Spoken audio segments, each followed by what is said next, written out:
امریکی سینٹ کام کے کمانڈر کا GHQ راولپنڈی کا دورہ۔ ISPR کے مطابق army chief general Syed Asim Munir سے سینٹ کام کمانڈر کی ملاقات ہوئی ہے۔ ملاقات میں باہمی دلچسپی، علاقائی استحکام اور سیکیورٹی صورتحال پر گفتگو ہوئی ہے۔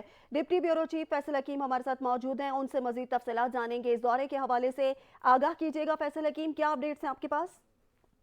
جی، United States Central Command CENTCOM کے سربراہ جنرل مائیکل ایرک نے اب سے کچھ دیر قبل GHQ کا دورہ کیا ہے اور یادگار شہداء پر حاضری دی ہے۔ دونوں ممالک کے درمیان عسکری وفود کی سطح پر بات چیت ہوئی ہے اور جنرل مائیکل ایرک نے army chief general Syed Asim Munir سے بھی ملاقات کی ہے۔ ملاقات میں باہمی دلچسپی، علاقائی استحکام اور سیکیورٹی کے حوالے سے گفتگو کی گئی ہے۔